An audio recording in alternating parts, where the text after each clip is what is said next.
Even आज हम start करेंगे ओक्लूजन इन ऑर्थोडोंटिक्स। तो ओक्लूजन इन ऑर्थोडोंटिक्स सबसे पहले हम इंट्रोडक्शन देख लेते हैं। इंट्रोडक्शन जो हमारी बुक में दिया हुआ है उसमें ओक्लूजन की डेफिनेशन दे रखी है, मेनली डेंटल डेफिनेशन है।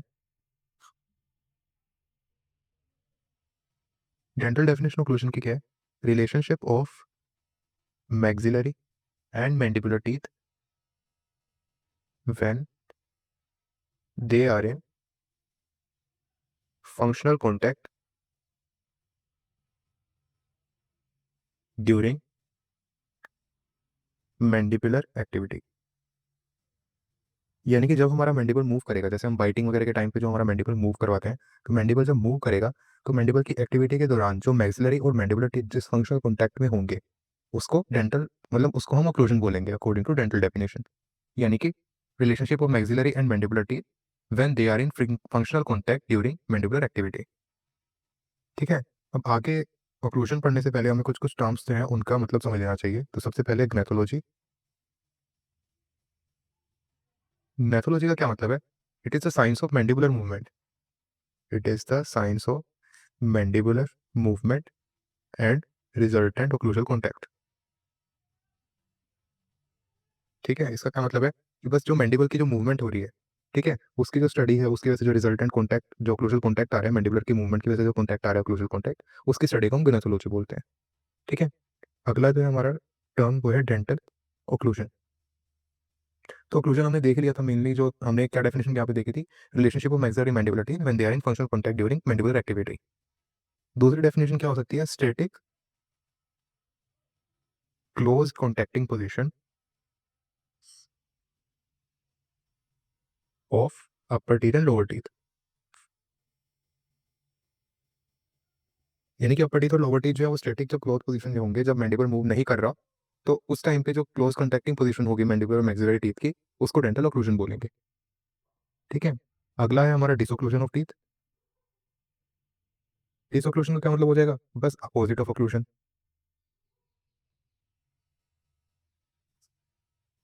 यानी कि टीथ जब अपने कॉन्टैक्ट से सेपरेट होंगे, यानी कि ओक्लूजन से जब टीथ सेपरेट होंगे, तो उसको बोलेंगे हम डिसोक्लूजन। यानी कि disocclusion is nothing but opposite of occlusion. अगला है हमारा stamp cusp.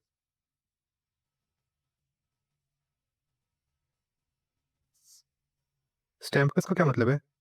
Cusp that stamp into the fossa, that stamp into the fossa of opposing tooth. इसका क्या मतलब हुआ कि जैसे मैक्सिलरी टीथ है, तो मैक्सिलरी टीथ का जो लिंगुअल जो कस्प होंगे, वो जो मैंडिबुलर टीथ के जो फोसा है उसमें स्टैम्प करते हैं, यानी कि उसके अंदर घुसते हैं। जो मैक्सिलरी टीथ है, अगर मान लो मैं प्रोक्सिमल सरफेस से दिखाऊं, ये मान लो हमारा मैक्सिलरी टीथ है, ये उसके लिंगुअल कस्प है ये वाले, और ये वाले उसके बक्कल कस्प है। और मैंडिबुलर कैसे होंगे? मैंडिबुलर कुछ इस तरह से होंगे कि मान लो ये मैंडिबुलर का बक्कल है और ये मैंडिबुलर का लिंगुअल है। तो जो मैक्सिलरी के लिंगुअल है, ये वाले जो कस्प है, वो मैंडिबुलर के फोसा में ओक्लूड कर रहे हैं, यानी कि स्टैम्प कर रहे हैं, अंदर घुस रहे हैं। ठीक है। तो मैक्सिलरी लिंगुअल और मैंडिबल के ये जो बक्कल वाले कस्प हैं, वो मैक्सिला के फोसा में स्टैम्प कर रहे हैं। तो मैंडिबुलर के लिंगुअल, सॉरी मैक्सिलरी के लिंगुअल और मैंडिबल के बक्कल, ये जो होते हैं ये हमारे होते हैं स्टैम्प कस्प। नेक्स्ट है हमारे शेयरिंग कस्प। शेयरिंग कस्प वो कस्प होते हैं जो कि हमारे फूड को शेयर या कट करने के काम आते हैं। ठीक है। ये वाले क्या होंगे? ये वाले तो जो हमारे स्टैम्प कस्प होंगे, वो तो मेनली हमारे चूइंग में हेल्प करेंगे। ठीक है, यानी कि क्रश करने के काम आएंगे। और शेयर कस्प क्या होंगे? वो हमारे शेयर करने के या फूड को कट करने के काम आते हैं। तो स्टैम्प कस्प तो वो हो गए जो कि फोसा में ओक्लूड करेंगे अपोजिंग टीथ के। तो शेयरिंग कस्प क्या हो जाएंगे? जो कि फोसा में ओक्लूड नहीं करेंगे। तो हमने यहाँ पे देखा था कि मैक्सिला के लिंगुअल कस्प जो थे वो स्टैम्प कस्प थे, तो मैक्सिला के बक्कल कस्प हो जाएंगे शेयर कस्प, और मैंडिबल के लिंगुअल कस्प हो जाएंगे शेयर कस्प। ये हम जनरली देखते भी हैं, आपने टी सेटिंग करी होगी तो आपको नॉर्मली पता भी होता है कि जो मैक्सिला के लिंगुअल होते हैं वो मेनली मैंडिबल के बक्कल ग्रुप होता है उसके अंदर ओक्लूड करते हैं। ठीक है। और जो मैंडिबल के बक्कल होते हैं वो मैक्सिला के फोसा में इंक्लूड करते हैं। ठीक है। तो शेयरिंग कस्प का एक मतलब एक निमोनिक भी होता है, बुल। बुल से आप याद कर सकते हो बक्कल अपर लोअर लिंगुअल, ये है शेयरिंग कस्प। यानी कि अपर टीथ का बक्कल और लोअर का लिंगुआ, ये शेयरिंग होते हैं। नेक्स्ट जो हमारी टर्म है वो है नॉर्मल ओक्लूशन। तो हम जनरली एंगल्स क्लास 1 जो ओक्लूशन होता है, एंगल्स क्लास 1 जो क्लासिफिकेशन एंगल्स क्लासिफिकेशन है माल ओक्लूशन की, उसमें जो एंगल्स क्लास 1 होता है उसको हम नॉर्मल ओक्लूशन बोलते हैं। ठीक है, उसमें क्या होता है, उसमें मैक्सिलरी फर्स्ट मोलर का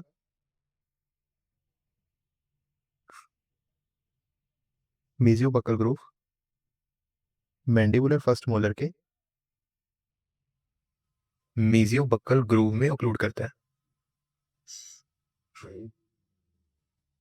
ठीक है, ये होता है हमारा नॉर्मल ओक्लूजन या एंगल्स क्लास 1 माल ओक्लूजन, इसको जनरली बोलते हैं। ठीक है, इवन एंगल्स क्लास 1 ओक्लूजन जब है तो भी हमें कुछ डिस्क्रिपेंसीज देखने को मिल सकती हैं। Discrepancies can be seen in joints, यानी कि हो सकता है कि नॉर्मल ओक्लूजन हो लेकिन फिर भी हो सकता है कि डिस्क्रिपेंसी प्रेजेंट हो मैंडिबल में या टीएमजे में, और वो मैक्सिला के साथ ढंग से ओक्लूड ना कर पा रहे हो, तो वो जो डिस्क्रिपेंसी होती है वो भी हो सकती है नॉर्मल ओक्लूजन में। ठीक है, ये हो गया हमारा नॉर्मल ओक्लूजन। इसमें एक और चीज़ हमें और देखनी है कि नॉर्मल का सिंपल ये मतलब है कि एब्सेंस ऑफ डिजीज। ठीक है, तो अगर नॉर्मल का ये मतलब है तो हमें बहुत ज़्यादा ब्रॉड स्पेक्ट्रम बनाना पड़ेगा, यानी कि एक एनाटॉमिकली एक्सेप्टेबल और फिजियोलॉजिकल एक्सेप्टेबल वैल्यूज जो है हमें एक ब्रॉड कैटेगरी बनानी पड़ेगी, तभी हम उसको नॉर्मल बोल सकते हैं। कि दांत अगर थोड़े से भी टेढ़े मेढ़े हुए तो हम उसको एबनॉर्मल ना बोलें। ठीक है, अगर वो दांत एनाटॉमिकली एक्सेप्टेबल है, फिजियोलॉजिकल फंक्शन जो उनका दांतों का होता है वो अगर ढंग से कर पा रहे हैं तो हम उसको नॉर्मली बोलें। तो उसके लिए हमें काफ़ी बड़ी रेंज बनानी पड़ेगी नॉर्मल ओक्लूशन के लिए। ठीक है, तो बुक में लिखा भी हुआ है कि normal should include not only a range of anatomically acceptable values but also physiological adaptability. मैं बार बार आपको यही कह रहा हूँ, हर लेक्चर में बोलता हूँ मैं कि आप लेक्चर देखो उसके बाद अपनी बुक पढ़ो। लेक्चर के साथ साथ में आप एक बार नोट्स बनाते रहो, शॉर्ट नोट्स अपने साथ साथ में, और उसके बाद एक बार आप बुक पढ़ लोगे तो आपको बहुत अच्छे से समझ में आ जाएगा लेक्चर, और फिर आप एग्जाम में जो आपके फाइनल एग्जाम्स होंगे फाइनल ईयर के, उसमें आप बहुत अच्छे से आंसर लिख पाओगे। तो इसलिए लेक्चर देखो, नोट्स बनाओ लेक्चर के साथ साथ, और फिर उसके बाद एक बार बुक पढ़ लो, और वो नोट्स आपको बाद में रिवीजन में हेल्प करेंगे, आपको बार बार बुक नहीं पढ़नी पड़ेगी। लेकिन हाँ, एक बार आपको बुक पढ़नी ही है। जब तक बुक नहीं पढ़ोगे तब तक रीडिंग जब तक नहीं करोगे खुद से, तब तक एक दिमाग में रहेगा कि ये टॉपिक मेरा ढंग से हुआ नहीं है, तो कॉन्फिडेंस भी बहुत आता है बुक पढ़ने की वजह से। तो नॉर्मल ओक्लूजन हमने देख लिया था, इसके बाद हमारा आइडियल ओक्लूजन। आइडियल ओक्लूजन क्या होगा, आइडियल ओक्लूजन हमारा एस्थेटिक भी होगा और फिजियोलॉजिकली भी आइडियल होगा, यानी कि टीथ हमारे एस्थेटिक भी लगेंगे और फिजियोलॉजिक जो उनका फंक्शन है वो भी उनकी फिजियोलॉजिकल हार्मनी एक्सेप्टेबल होगी। ठीक है, पहले हम ज़्यादा एस्थेटिक पे फोकस देते थे लेकिन अब धीरे धीरे हमारा फोकस फिजियोलॉजिकल जो कंसर्न है टूथ का उस पर भी अब हम डाइवर्ट हो रहा है हमारा फोकस। ठीक है, और ये होना भी चाहिए। अब आइडियल ओक्लूजन में मेनली हम देखते हैं एक तो हमारा फंक्शनल हार्मनी हो, यानी कि टीथ के जो फंक्शन है वो एकदम सही से परफॉर्म हो रहे हो। ठीक है, मैस्टिकेटरी मसल्स जो है या मैस्टिकेटरी सिस्टम जो है उसमें कोई दिक्कत ना आए ओक्लूजन की वजह से। ठीक है, और तीसरा हम न्यूरोमस्कुलर स्टेबिलिटी या हार्मनी पे हो। ठीक है, तो एक तो फंक्शनल हार्मनी भी होनी चाहिए, मैस्टिकेटरी सिस्टम भी उससे अफेक्ट नहीं होना चाहिए, नॉर्मल रहना चाहिए, और न्यूरोमस्कुलर स्टेबिलिटी भी होनी चाहिए। ये हो गया हमारा आइडियल ओक्लूजन। पहले हम एस्थेटिक पे ज़्यादा फोकस करते थे, अब हम फिजियोलॉजिकल जो नीड है टीथ की उस पर भी फोकस कर रहे हैं। नेक्स्ट है हमारा बैलेंस्ड ओक्लूजन।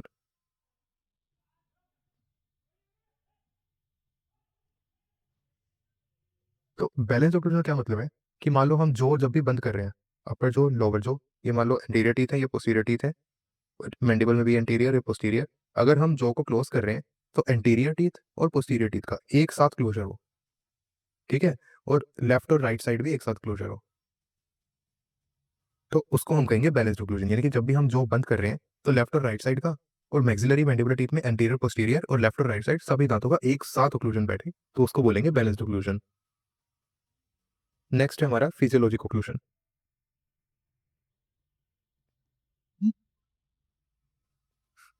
फिजियोलॉजिक ओक्लूजन का क्या मतलब है, फिजियोलॉजी का जनरली क्या मतलब होता है कि उसमें कोई भी पैथोलॉजी नहीं है, यानी कोई भी पैथोसिस नहीं है उसमें। ठीक है, तो उसका क्या मतलब हुआ फिजियोलॉजिकल ओक्लूजन। हम फिजियोलॉजिकल ओक्लूजन को आइडियल ओक्लूजन नहीं कह सकते, क्योंकि हो सकता है कि वो एस्थेटिक ना हो फिजियोलॉजिकल ओक्लूजन, लेकिन जो टीथ की हमारी जो फिजियोलॉजिकल नीड है उसको वो पूरा कर रहे हैं, और साथ में उसमें कोई पैथोसिस की कंडीशन नहीं है, कोई सिस्ट या कोई ट्यूमर आसपास डेवलप नहीं कर रहा।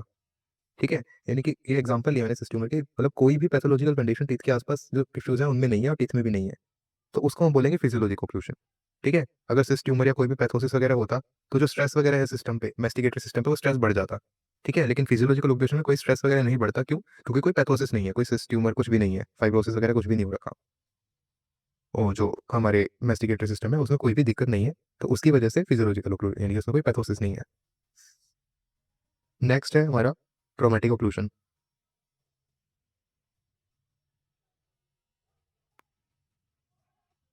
ट्रॉमेटिक ओक्लूजन वो ओक्लूजन होता है जो कि जिसकी वजह से ट्रॉमा हो सकता है। जैसे कोई मान लो दांत अपने आर्ट से जो ज़्यादा बाहर है, तो वो बक्कल म्यूकोसा को जब बार-बार इम्पिंज करेगा, बार-बार बक्कल म्यूकोसा उसके वजह अंदर आएगा, तो बक्कल म्यूकोसा में अल्सरेशन वगैरह हो सकती है। तो एक तरह से वो ट्रॉमा हो गया। ठीक है? अगर मान लो कोई दांत सुप्रा ओक्लूजन में है, तो वो मैक्सिलरी, मान लो मैंडिबुलर कोई भी दांत सुप्रा ओक्लूजन में है, तो वो मैक्सिलरी पैलेट को, मतलब उस पे अब्रेजन होगी, उसकी वजह से मैक्सिलरी जो पैलेट है वो अब्रेड होगा, उस पे अल्सर्स वगैरह डेवलप हो सकते हैं, तो वो ट्रॉमा है। तो ट्रॉमेटिक ओक्लूजन वो होगा जिसकी वजह से ओरल कैविटी में कोई इंजरी वगैरह हो सकती है। ठीक है? Traumatic occlusion can lead to injury. ये हो गया हमारा ट्रॉमेटिक ओक्लूजन। लास्ट है हमारा थेरेप्यूटिक ओक्लूजन। थेरेप्यूटिक ओक्लूजन क्या है? थेरेप्यूटिक ओक्लूजन वो है जिसमें हमने जो दांत का जो भी थेरेपी थी वो हमने कंप्लीट कर दी। ठीक है? मान लो कोई इंजरी हो रही थी ट्रॉमेटिक ओक्लूजन की वजह से, या कोई मालोक्लूजन प्रेजेंट था उसकी वजह से कोई इंजरी वगैरह हो रही थी, तो उसको हमने काउंटरैक्ट कर लिया, उसके लिए हमने उसको ट्रीट कर लिया, तो उसके बाद जो हमारा जो ओक्लूजन आता है उसको बोलते हैं हम थेरेप्यूटिक ओक्लूजन, यानी कि एक ट्रीटेड ओक्लूजन है। ट्रीटमेंट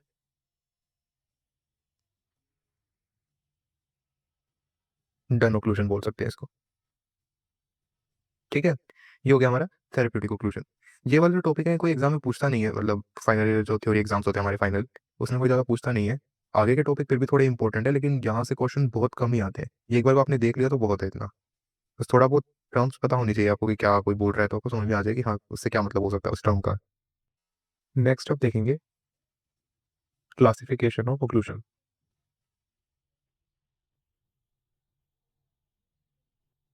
तो क्लासिफिकेशन ऑफ ओक्लूजन बहुत सारी अलग अलग क्लासिफिकेशन जो है सजेस्ट की गई है। सबसे पहले हम देखेंगे बेस्ड ऑन मैंडिबुलर पोजीशन, यानी कि मैंडिबल की पोजीशन के हिसाब से ओक्लूजन की जो क्लासिफिकेशन है वो देखेंगे। ठीक है? सबसे पहले आती है हमारी सेंट्रिक ओक्लूशन, और दूसरा क्या है हमारा इसेंट्रिक ओक्लूशन। तो सेंट्रिक ओक्लूशन का क्या मतलब है? सेंट्रिक ओक्लूशन तब होगा जब हमारा मैंडिबल सेंट्रिक रिलेशन में है। सेंट्रिक रिलेशन आपने बहुत बार पढ़ चुके हो, फाइनल ईयर में हो आप बहुत बार पढ़ चुके हो। सेंट्रिक रिलेशन की डेफिनेशन आपने देखी होगी कि it is a maxillo mandibular relationship in which condyles articulate with the thinnest avascular portion, thinnest avascular portion of the respective disc with complex in the anterosuperior position against the articular eminence। यानी कि ये है centric relation, और ये centric relation में जो occlusion आता है वो हमारा होता है सेंट्रिक ओक्लूजन। सेंट्रिक रिलेशन का क्या मतलब है कि इसमें जो हमारे कॉन्डाइल्स हैं, मान लो, एक मिनट को मैं समझाता हूँ। मान लो ये हमारा है कॉन्डाइल, ठीक है, और यहाँ पे हमारा आ रहा है टेम्पोरल बोन। ठीक है? यहाँ पर बीच में होता है हमारा आर्टिकुलर डिस्क। तो आर्टिकुलर डिस्क का ये जो सबसे थिनेस्ट पोर्शन है, ठीक है, उसके अगेंस्ट में जो हमारा कॉन्डाइल है, आर्टिकुलर डिस्क का जो पोस्टीरियर पार्ट होता है वो सबसे ज्यादा थिक होता है। जो थिनेस्ट पोर्शन जो है आर्टिकुलर डिस्क का, उसके अगेंस्ट में जो हमारा कॉन्डाइल है वो रेस्ट कर रहा है। ठीक है? उसके अगेंस्ट में आर्टिकुलेट कर रहा है, यानी कि यहाँ पे आर्टिकुलेट कर रहा है इस रीजन में जो थिनेस्ट पोर्शन है। और ये ओवरऑल कॉम्प्लेक्स जो है हमारा कॉन्डाइल का और आर्टिकुलर डिस्क का, वो मोस्ट एंटेरो सुपीरियर पोजिशन में, यानी कि ये जो ग्लेनोइड फोसा है उसका मोस्ट एंटीरियर पार्ट ये हो गया, और ये जो हमारा आर्टिकुलर एमिनेंस है इसका जो है मोस्ट सुपीरियर पार्ट है। तो एंटेरो सुपीरियर पार्ट में जो ये रेस्ट करता है, तो उसको हम बोलते हैं सेंट्रिक रिलेशन। अब एंटेरो सुपीरियर में ही क्यों? अगर नहीं समझ में आया मैं एक बार फिर से बता देता हूँ, अगर आपको समझ में आ गया तो थोड़ा स्किप कर देना इसको। नहीं समझ में आया तो मैं फिर से बता रहा हूँ कि मान लो ये है हमारा कॉन्डाइल, ये हम पढ़ तो बहुत बार लेते हैं लेकिन हमें समझ में नहीं आता। ठीक है? ये हमारा कॉन्डाइल है, ये हमारा टेम्पोरल बोन है। ठीक है? टेम्पोरल बोन में यहाँ पे हमारी है एवेस्कुलर डिस्क। सो एवेस्कुलर डिस्क नहीं है, आर्टिकुलेटिंग डिस्क।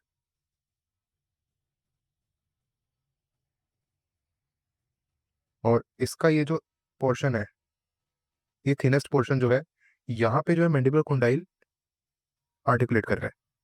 ठीक है, पोस्टीरियर पार्ट जो है वो थिक है आर्टिकुलेटिंग डिस्क का।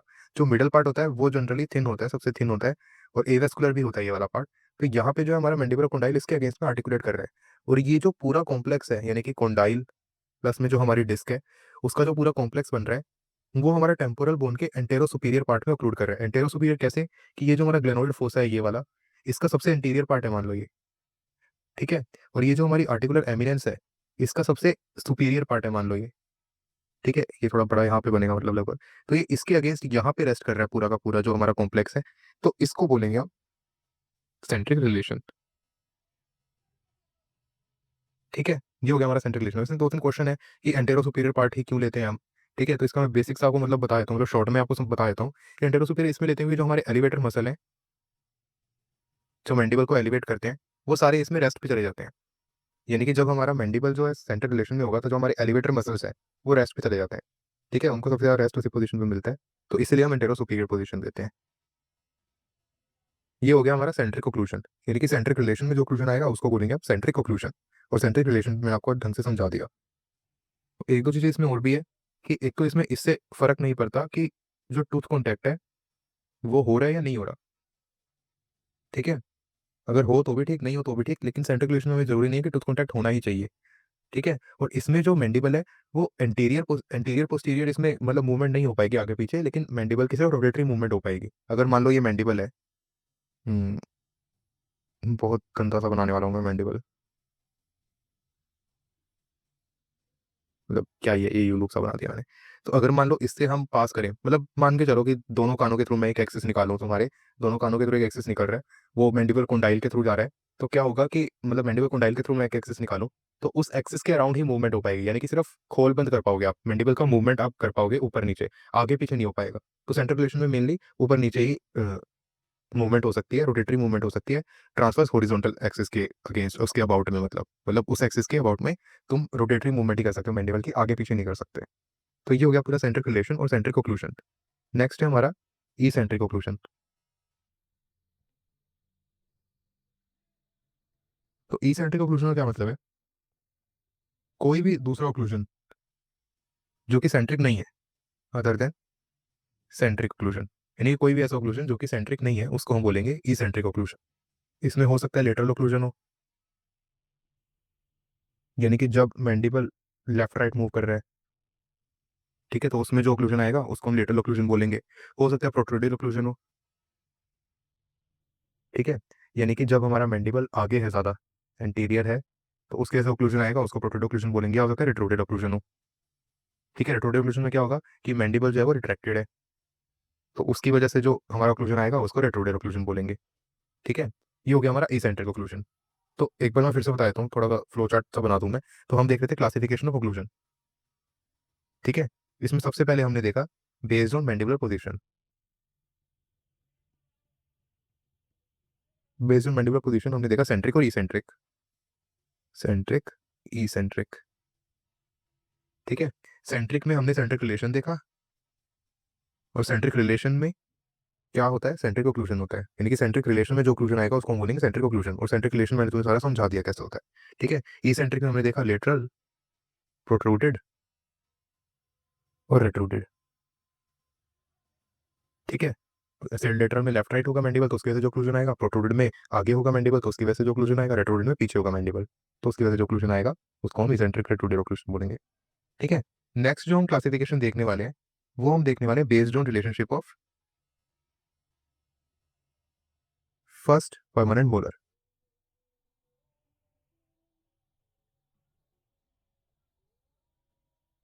तो based on relationship of first permanent molar में इसमें हमारी एंगल्स क्लासिफिकेशन नहीं आएगी, जिसमें हमारा था वो एंगल्स क्लास 1, क्लास 2 और क्लास 3। ये जो मालक्यूशन वाला चैप्टर है उसमें से आप देख लेना, उसकी जो वीडियो होगी वो मिल जाएगी आपको, ये इसी चैनल पे मिल जाएगी। तो वो आप उसमें से देख लेना एंगल्स क्लासिफिकेशन। तो ये हो गया based on relationship of first permanent molar. Third जो हमारा जो क्लासिफिकेशन है वो हमारा बेस्ड है ऑन ऑर्गेनाइजेशन ऑफ ओक्लूजन। ठीक है,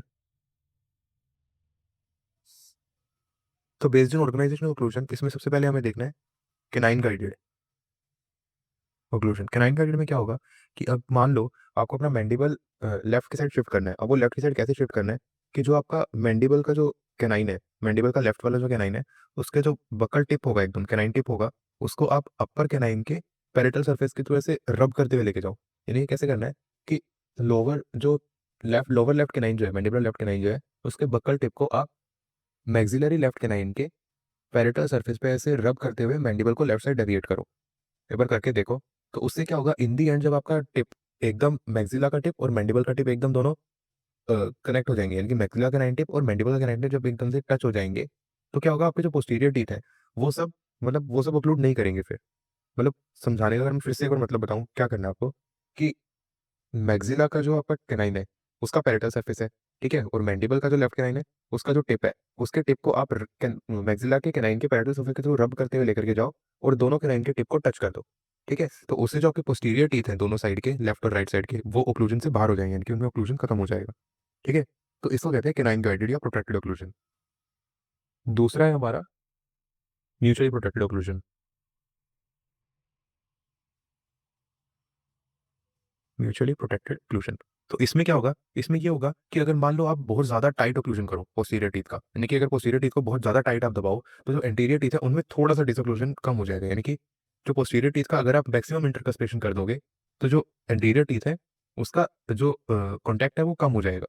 ठीक है, पोस्टीरियर टीथ को आप बहुत ज्यादा दबा दोगे, यानी कि उनका इंटरकस्पेशन बहुत ज्यादा कर दोगे, तो एंटीरियर जो टीथ है उनका जो कॉन्टैक्ट है वो कम हो जाएगा। सेम उसी तरह अगर आप मैंडिबल को थोड़ा आगे प्रोट्रूड करोगे और अपने मैंडिबुलर एंटीरियर और मैक्सिलरी एंटीरियर को आपस में टच करोगे, तो जो आपके पोस्टीरियर है, मैंडिबुलर पोस्टीरियर और मैक्सिलरी पोस्टीरियर, उनका ऑक्लूजन आपस में, मतलब वो डिसऑक्लूड हो जाएंगे एक तरह से। ठीक है, तो अगर आप पोस्टीरियर को ज्यादा दबाओगे, उनमें इंटरकस्पेशन करोगे, तो मैक्सिलरी कॉन्टैक्ट खत्म हो जाएगा, सॉरी एंटीरियर कॉन्टैक्ट खत्म हो जाएगा। और अगर आप एंटीरियर कॉन्टैक्ट पूरा अच्छे से करोगे, तो आपका पोस्टीरियर कॉन्टैक्ट खत्म हो जाएगा। यही है म्यूचुअली प्रोटेक्टेड ऑक्लूजन। तीसरा क्या है, तीसरा ग्रुप फंक्शन ऑक्लूजन।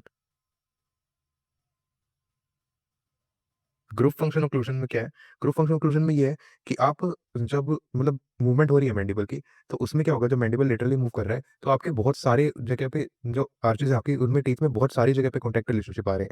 ठीक है, कोई मान लो कि नाइन की तरफ भी कॉन्टैक्ट हो रहा होगा, मोलर की तरफ भी हो रहा होगा, मतलब एंटीरियर पोस्टीरियर बहुत सारी जगह पे कॉन्टैक्ट हो रहे होंगे, तो जो फोर्स है, ऑक्लूजल फोर्स है, वो सारे डिस्ट्रीब्यूट हो जाएंगे इन सब कॉन्टैक्ट में, तो उसको बोलेंगे ग्रुप फंक्शन ऑक्लूजन। इसमें क्या हो रहा है, ग्रुप बन रहा है, यानी कि सिर्फ कोई सिंगल टीथ कनेक्टेड नहीं है। जैसे कैनाइन गाइडेड में क्या था, कैनाइन गाइडेड में सिर्फ कैनाइन के टिप टच हो रहे थे आपस में। ठीक है, म्यूचुअली प्रोटेक्टिव ऑक्लूजन में क्या था कि इसमें या तो सिर्फ एंटीरियर हो रहे थे या सिर्फ पोस्टीरियर हो रहे थे।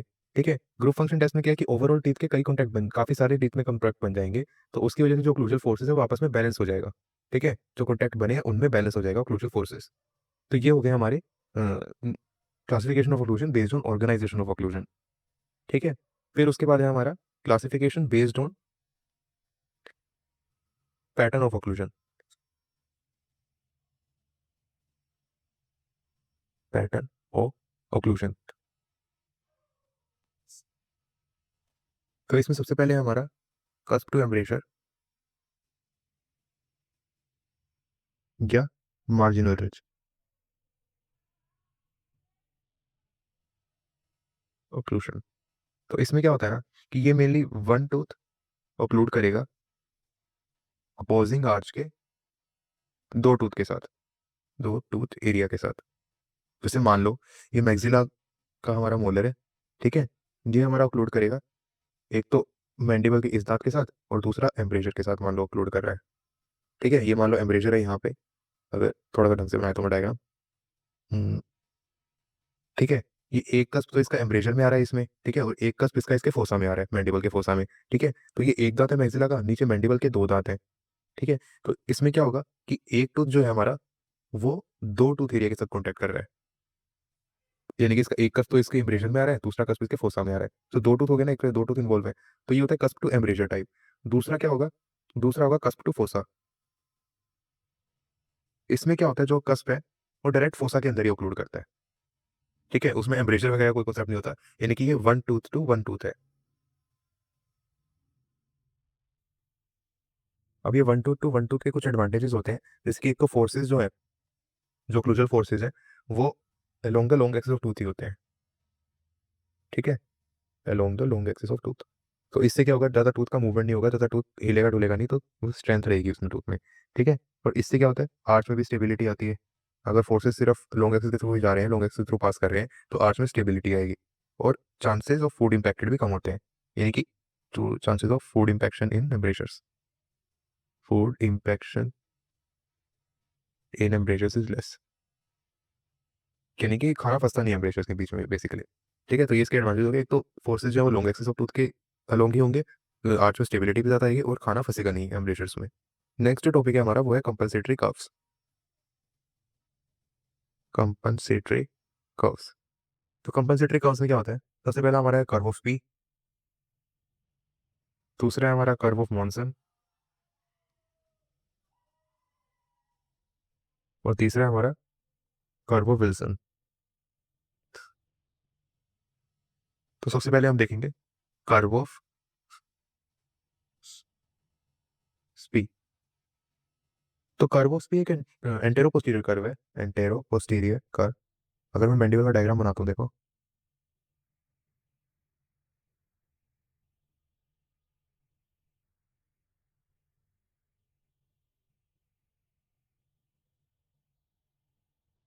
थोड़ा मैनेज कर लेना इस डायग्राम से।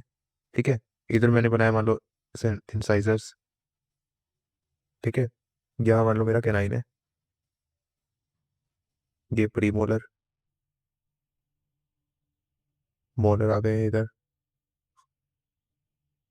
ठीक है, तो एक एंटेरो पोस्टीरियर कर्व है, जो कि हमारा मूव करेगा beginning at the tip of lower cuspid, यानी कि लोअर कस्पिड यानी कि कैनाइन, कैनाइन से मूव करता हुआ प्रीमोलर से जाते हुए, और ये मोलर को पास करते हुए यहाँ से, ये जो कर्व है ये हमारा होगा कर्व ऑफ स्पी। इसको हम आगे एक्सटेंड करेंगे तो कॉन्डाइल तक जाएगा। ठीक है, कुछ ऐसा ही होता है कि मतलब इंसाइजर के इंसाइजल एज, ठीक है, कैनाइन का टिप और मोलर्स के बक्कल कस्प के टिप को टच करते हुए ये जाता है कॉन्डाइल तक। ठीक है, और इसका जो, अगर हम इसको एक्सटेंड करें तो इसका डायमीटर लगभग आता है 4 इंच का। तो ये हो गया हमारा कर्व ऑफ स्पी। नेक्स्ट है हमारा कर्व ऑफ विल्सन।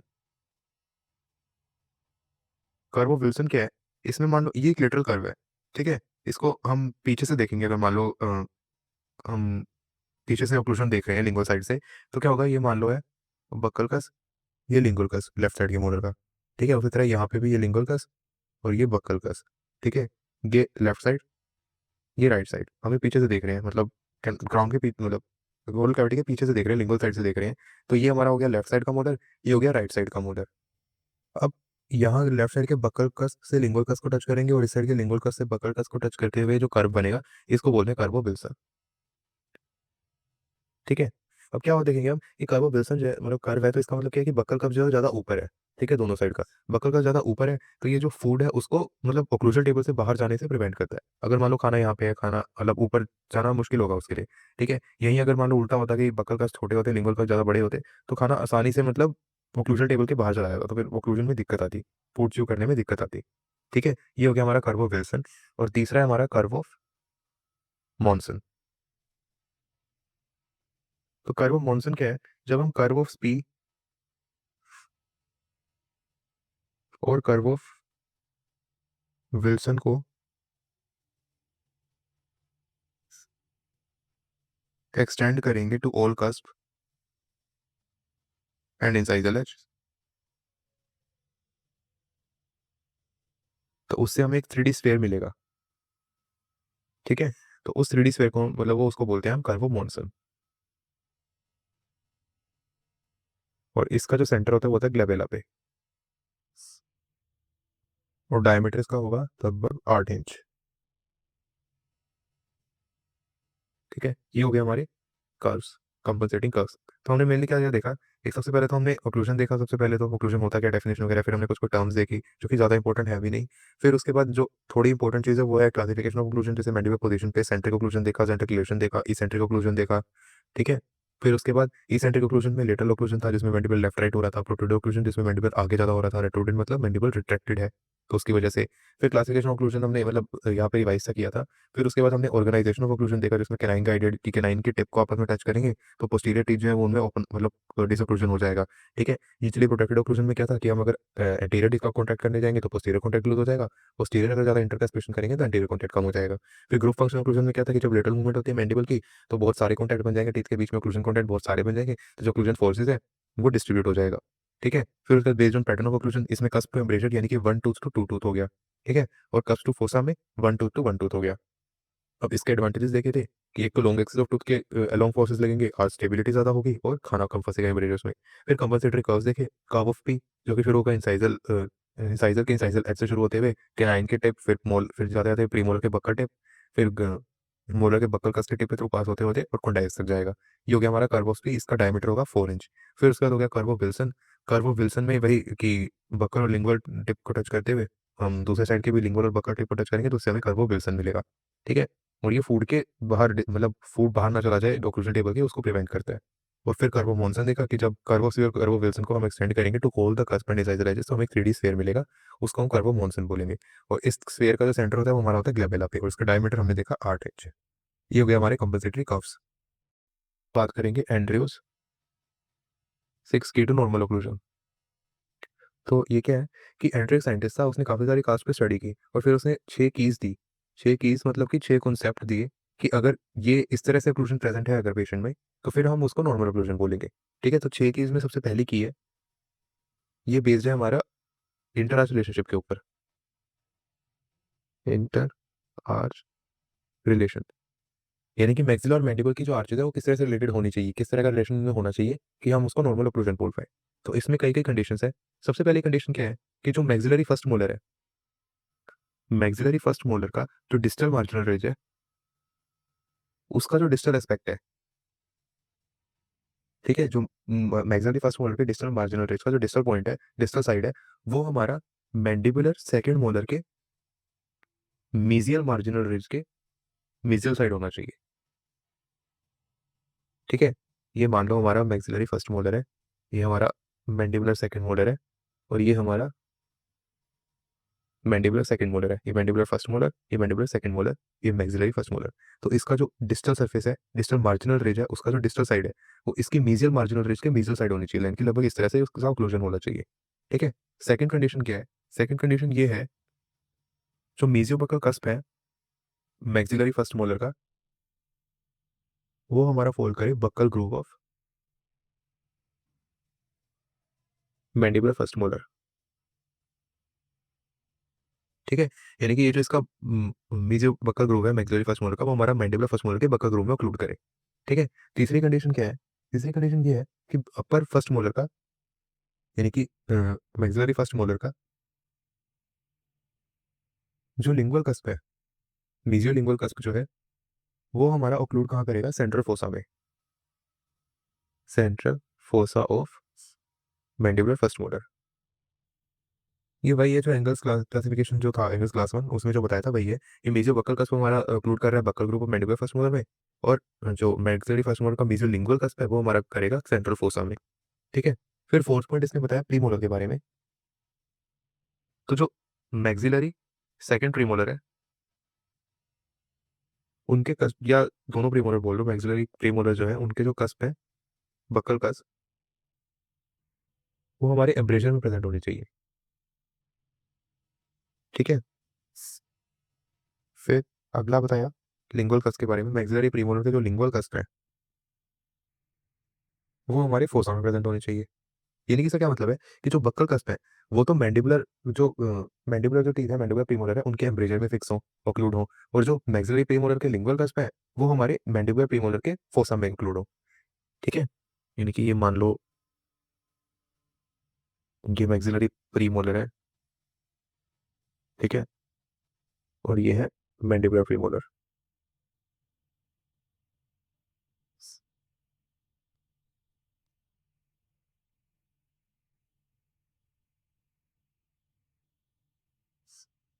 तो इसका जो बक्कल कस्प है वो हमारे एम्ब्रेजर में प्रेजेंट हो, ये भी एम्ब्रेजर में प्रेजेंट हो, और जो इसके लिंगुअल कस्प है यानी कि पीछे की साइड जो होंगे वो हमारे मैंडिबुलर प्रीमोलर के फोसा में प्रेजेंट हो। फिर जो हमारा कैनाइन है मैक्सिलरी कैनाइन उसका भी क्या रिलेशन हो, कस्प टू एम्ब्रेजर रिलेशन हो। यानी कि वो जो मैंडिबुलर फर्स्ट प्रीमोलर है और मैंडिबुलर केनाइन जो है, उसके बीच में जो एम्ब्रेजर है वहां पे प्रेजेंट हो मैक्सिलरी केनाइन का कस्प। ठीक है, जैसे ये मान लो मैक्सिलरी फर्स्ट प्रीमोलर, ये मैक्सिलरी सेकंड प्रीमोलर, ये मैंडिबुलर सेकंड प्रीमोलर, ये मैंडिबुलर फर्स्ट प्रीमोलर। ठीक है, तो केनाइन लगभग यहाँ पे प्रेजेंट हो, ये हो गया हमारा केनाइन। ठीक है, और ये हो गया मैंडिबल केनाइन। ठीक है, तो ये जो मैक्सिला का केनाइन है ये वाला, ये जो मैक्सिला का केनाइन है ये हमारा प्रेजेंट हो embrasure between mandibular canine and mandibular first premolar. ठीक है, और इसका जो कस्प टिप है वो थोड़ा सा मीजियली इंक्लाइंड हो, यानी कि ये थोड़ा सा टेढ़ा हो, थोड़ा सा ऐसे थोड़ा सा मतलब टेढ़ा हो, मीजियल साइड टेढ़ा हो। ठीक है, ये हो गई सिक्स कंडीशन। और सेवंथ कंडीशन क्या है? सेवंथ कंडीशन ये है कि मैक्सिलरी इंसाइजर्स जो है वो ओवरलैप करें हमारे मैंडिबुलर इंसाइजर्स को, और साथ में कोई मिड लाइन शिफ्ट ना हो, मिड लाइन शिफ्ट ना हो। ठीक है, तो ये सारी हो गई हमारी कंडीशन की वन में, इंटर आर्च रिलेशनशिप था की वन में जो बताया था। तो इसमें कुछ कुछ कंडीशन थी कि मैक्सिलरी फर्स्ट मोलर का जो डिस्टल मार्जिनल रेंज है, उसका जो डिस्टल साइड है डिस्टल मार्जिनल रेंज का, यानी कि लगभग ये साइड हो गई, वो मैंडिबुलर सेकंड मोलर के मीजियल मार्जिनल रेंज के मीजियल साइड प्रेजेंट हो, वहां पे अपलोड करे। फिर उसके बाद मीजियो बक्कल का मैक्सिलरी फर्स्ट मोलर का बक्कल ग्रोव में प्रेजेंट हो मैंडिबुलर फर्स्ट मोलर के। फिर उसके बाद मैक्सिलरी फर्स्ट मोलर का मीजोलिंगुअल कस्प सेंट्रल फोसा में प्रेजेंट हो। फिर मैक्सिलरी प्रीमोलर का कस्प जो है बक्कल कस्प जो है वो एम्ब्रेजर में प्रेजेंट हो, यानी कि उसका कस्प टू एम्ब्रेजर रिलेशनशिप होना चाहिए। और मैक्सिलरी प्रीमोलर का लिंगुअल कस्प जो है वो फोसा में अपलोड करे मैंडिबुलर प्रीमोलर के, यानी कि उसका कस्प टू फोसा रिलेशनशिप होना चाहिए। ठीक है, यानी कि कस्प टू एम्ब्रेजर क्या था, to one tooth to two tooth, और कस्प टू फोसा क्या था, वन टू वन टूथ। ठीक है, फिर मैक्सिलरी कैनाइन का क्या हो गया, ये कस्प में प्रेजेंट होना चाहिए, मैक्सिलरी कैनाइन का जो कस्प है वो एब्रेजर में प्रेजेंट होना चाहिए, मैंडिबुलर फर्स्ट प्रीमोलर और मैंडिबुलर कैनाइन के कस्प एब्रेजर के बीच में प्रेजेंट होना चाहिए, और थोड़ा सा मीजियल इंक्लाइंड होना चाहिए। फिर इंसाइजर के बारे में बता दिया कि मैक्सिलर इंसाइजर मैंडिबुलर इंसाइजर को थोड़े ओवरलैप करें और मिड लाइन शिफ्ट एब्सेंट हो। ठीक है, अब हम बात करेंगे सेकंड की के बारे में। की टू हमारा मीजियो डिस्टल एंगुलेशन के बारे में बताते हैं। मीजियो डिस्टल एंगुलेशन, जैसे मान लो ये कोई भी टूथ है, ठीक है, ये उसकी लॉन्ग एक्सिस है, ये मीजियल साइड है, ये डिस्टल साइड है। तो अकॉर्डिंग टू एंड्रयूज, तो जो उसका जिंजाइवल एस्पेक्ट है टूथ का, मान लो ये रूट है ऊपर, ठीक है, ये जो जिंजाइवल एस्पेक्ट है यहाँ पे ये थोड़ा सा डिस्टली प्रेजेंट होना चाहिए, और जो क्राउन वाला पार्ट है मेनली जो इंसाइजर वाला पार्ट है, क्लूजल पार्ट है, वो हमारा मीजियली प्रेजेंट होना चाहिए, यानी कि लॉन्ग एक्सिस स्ट्रेट होने की बजाय थोड़ी सी टिल्टेड होनी चाहिए मीजियली। ठीक है, ये हो गया की टू। और जैसे जैसे हम पोस्टीरियर साइड जाते जाएंगे ये चेंज होता जाएगा एंगल। ठीक है, आगे वाले कम मतलब इंक्लाइंड होंगे मीजियोडिस्टली, पीछे जाते जाएंगे तो एंगल बढ़ता जाएगा। ठीक है, ये हो गया की टू। की थ्री क्या है? की थ्री हमारा बताता है क्राउन इंक्लिनेशन के बारे में। ठीक है, जो हमारे एंटीरियर्स होते हैं उनका जो इंसाइजल एस्पेक्ट है, यानी कि जो मान लो ये एंटीरियर्स है, तो एक मिनट,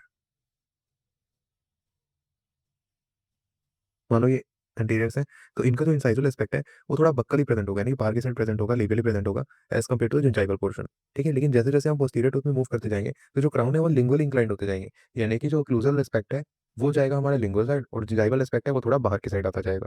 ठीक है, तो ये हो गया हमारा क्राउन इंक्लिनेशन के बारे में। जो मोलर्स और प्रीमोलर्स वगैरह हैं, मोलर्स प्रीमोलर्स वगैरह वो कैनाइन के कंपेरेटिवली ज्यादा इंक्लाइंड होते हैं। ठीक है, ज्यादा लिंगुअली इंक्लाइंड होंगे।